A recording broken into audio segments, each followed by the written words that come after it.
been much sorrow, there has not been much pain. We have been living one nation under you. You have given us peace, security, political stability. That's why we thank you. Thank you, Lord. Botswana's people sing. Thank you for blessing our land. Botswana, beautiful land. Thank you, Lord. Thank you for the leaders you've given. Thank you, Lord. Hello, welcome to my channel. Today, my guest is a recording artist in gospel music. He also retired like me, and you are going to hear all about his life after retirement. Thank you for watching. Now, Judah, I'm going to actually today, did I say his name is Judah Bosa? That's his name. I should have actually mentioned that at the beginning. So Judah, like I said before when I talked to you, I said the reason why I'm doing this is because when I retired, I know you possibly maybe watched, I don't know whether you actually watched my introductory video. If you didn't, I always knew that when you retire, you actually have a completely new identity. Well, it's not completely new, but you know, a lot of times we identify ourselves with work. Even if we shouldn't. Yeah. Because you wake up every morning, you are looking forward to doing something, whether you actually like to do it or not. So I was like, I'll be retired now. So what? What then? What now? Then I was like, maybe a lot of people are asking those questions as well. Yes. I have a lot of TV programs I like. There are other things I like. Like, I'm waking up, I sit here, I watch video. I watch TV every day. Yes. Then what? Yeah. Thereafter. And then I started to hear actually that there are people who actually completely lose it when they've retired. Afterwards, they begin to actually wonder if they even belong, perhaps in the society. They just maybe later actually think, do I even have a purpose?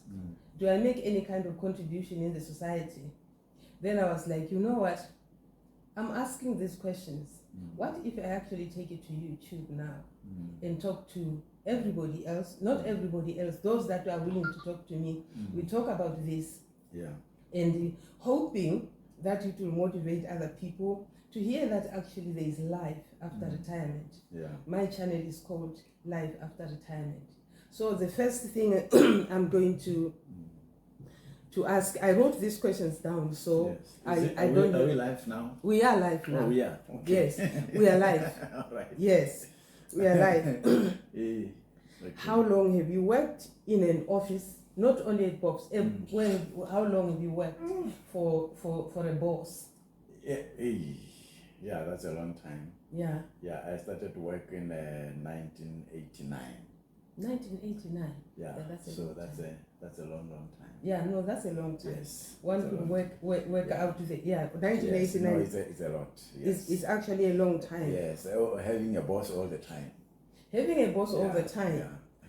Having a boss all the time.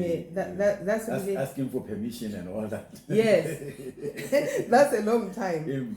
But you know, when you work, obviously, I think when you are young, you don't actually plan for retirement.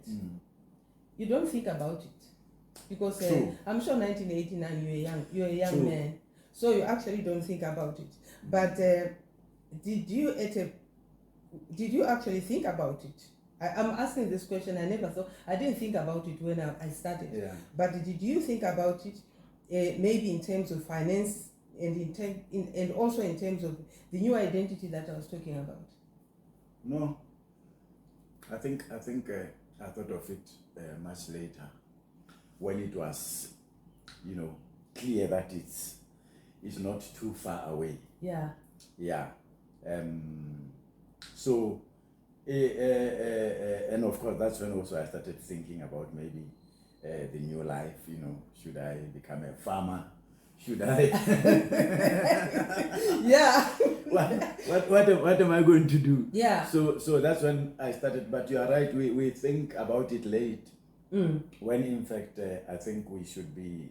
I think we are missing the opportunity. Yeah. Maybe to teach our children. Yes. You know, to think about these things. I mean, even us when we were young, we were not taught about these things. That look here, exactly. At one point you will be, you know, not working and all that. Yeah. So we don't teach people to prepare for that. You know, so some of these simple things you think that they could be maybe taught at a younger age. Yeah. But anyway. Yeah, no, it was a bit late, but Yeah. You know, by the grace of God,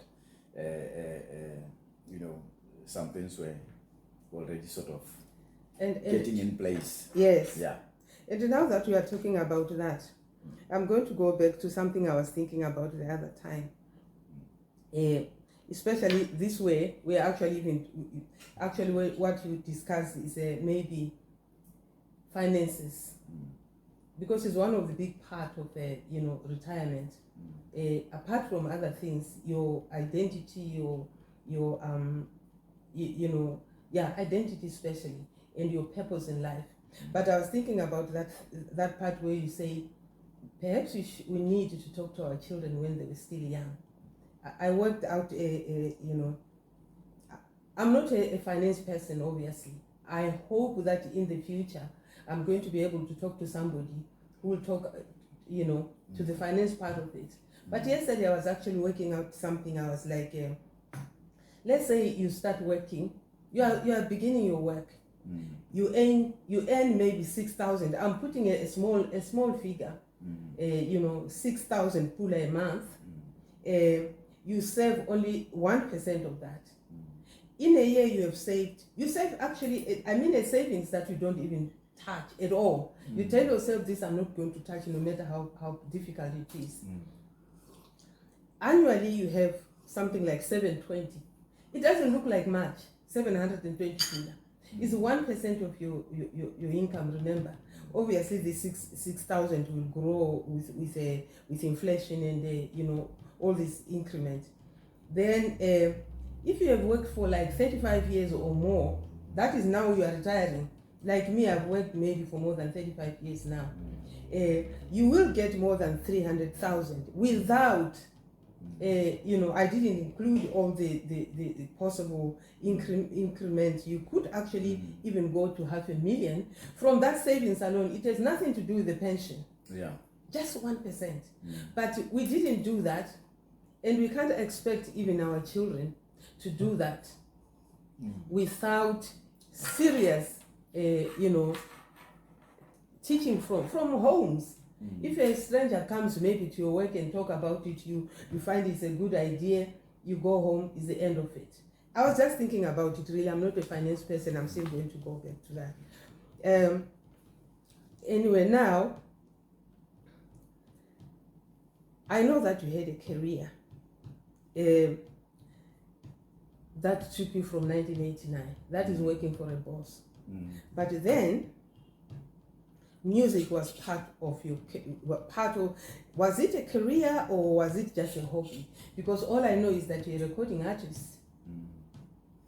Yeah, no, music has always been a part of me from a young age. Yeah, I've always been into music. I think I remember even from primary school. Yeah. I think somewhere there, standard 1, 2, somewhere there, one of the teachers said, "Oh, this boy can sing well." So it has always been part of me, and of course also now growing up in a church, because my grandmother went to Pentecost Holiness Church. Yeah. So we were there singing. Come Maria Jesu, come Maria Jesu.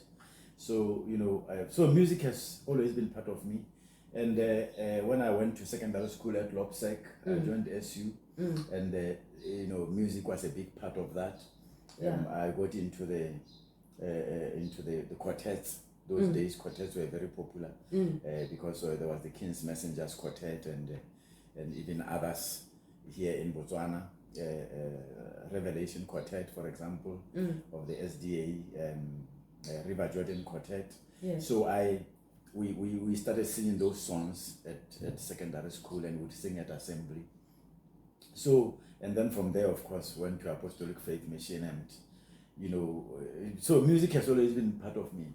But I didn't think of recording actually until my wife one morning just challenged me that, you know what, Ghana, she actually said, you are like Alvin Slaughter. Yeah. Why don't you record? So then it just started there. The Lord just started to give me songs. I would just get a song. Were you working already? I was working. Yeah. Yes, I was at that time when I did that first CD. Where was I now? Was I? Yeah, I was at Telecoms, I think, at that time. I was working for BTC. So yeah. So the songs just came and the first CD, it was just when God is into something, you find that there's really perfection, because the way that CD was done, everything happened just very quickly. It was just like boom, boom, boom, boom, boom, done. Even in the studio, we got in, they say, sing the song just so that you can guide the backup singers. And, then you will come back and do again. I just went in once and just boom, and this, next one, and so everything just went, just boom, and it was done. And of course, it was very, very well received. Have you ever wondered what would have happened if you've actually taken up music full time? No, I actually don't. Yeah. Because I think everything, happens for a purpose. Yeah. Yeah. Moses spent 40 years in the wilderness. Yeah. And I believe that's the time you are supposed to spend there. So I believe that things happen for a reason. Yeah, I believe that things happen for a reason. So I think there is a reason why I didn't get into music, and probably I didn't even, I don't know. I know somebody one time, my cousin one time said, hey, if Judah was in South Africa, I think you'd have been big, but anyway, no, but I don't really. I think I'm fine. I didn't pursue it like that. I'm okay. In other words, do you actually mean now, in terms of actually what you loved work more, you loved the office work more than you loved making music? Well, obviously the office work has had a consistent salary, and obviously, you get used to that. It's secure, so that's fine. Whereas music, you'd have to, maybe it's not that secure. But of course, if you are fully into it, maybe it works out differently. Yeah, it works out differently. Actually, that's not the question I was asking. Yeah. I was asking that if you had to close your eyes and you take the money out of it, would you have taken music or would you have taken the office? That's a tough one. Well, not to put you in a tough spot, but that's a tough one. Yeah. I think it would call for me to speculate. Yeah. I would rather you shelve that one. I will shelve it. Yeah, perhaps the reason you are speculating is because you love music more than you loved the office work. I don't know. I was just wondering. The reason why I'm actually wondering is that you are really good at what you are doing. Everybody knows. There is nobody who doesn't know Judah Bosa. I remember when I used to go to a church, it was called Lighthouse. And then before, it was actually upstairs in a building in Broadhurst. Then one lady started playing Jesus, you are a warrior. There we were standing outside. I think it was before somebody went up and opened. Everybody now started dancing outside. And they were saying all sorts of names. They say, yeah, is this South African guy? He's singing and all that. Oh, he's South African guy. Really, what's his name? People just throwing things and saying he's a South African guy. Then he joined Bob's. I think I may have talked about it or something. Then I hear, it's you. I said, oh my God, it's Judah. What is he doing when he can produce that kind of music? That's why actually I was, more like... yeah, okay. Asking all these questions. I can see why you are asking the question you asked. that I said you should share. Yeah, no, I can see why you are asking it. Yeah. No, yeah, it's I don't know, maybe, but yeah. And come December. Maybe. Maybe I was not sensitive, to the Spirit of God. Maybe I missed it. Yeah. So it's good. You don't regret it. Yes. Because I know come September, it's National Day, September 30th, December, we hear your music everywhere, and especially in September, you are always there. You are on TV. You are everywhere. So I was asking that question just for that. And okay, now how many songs so far have you done? I did 3 CDs. The first one, that is that one. Now I'm forgetting the year for the first one. Yeah. No, I think it must have been 88 or so. No, sorry, 98. 98. Yeah, because I remember that when President Mogai was inaugurated, I was invited, to go and sing that song at the stadium. Yeah. And actually, I understand President Mogai used to say it's his song, because I think he liked the part which said, bless the head of this nation, so I hear somebody just commented during that time in 1999 that he would actually ask, when are they playing my song? Yes. So that was 1988, I think, when I did that one. Yeah. 98, I mean. 98. And then I think 2004 I did Pray Africa, the Bula Zalitonolo. Yeah. Hadina Kami, Hadina. Yeah. That way I changed it a bit. Yeah. And then 2016 I did this last one, Giver of Life. Yeah. Yeah. So and interestingly enough, I think after it, because I was not really marketing this last 2 CDs. Yeah. Say thank you for blessing our land. Botswana, beautiful land. Thank you, Lord. Thank you for the leaders you've given. Thank you, Lord.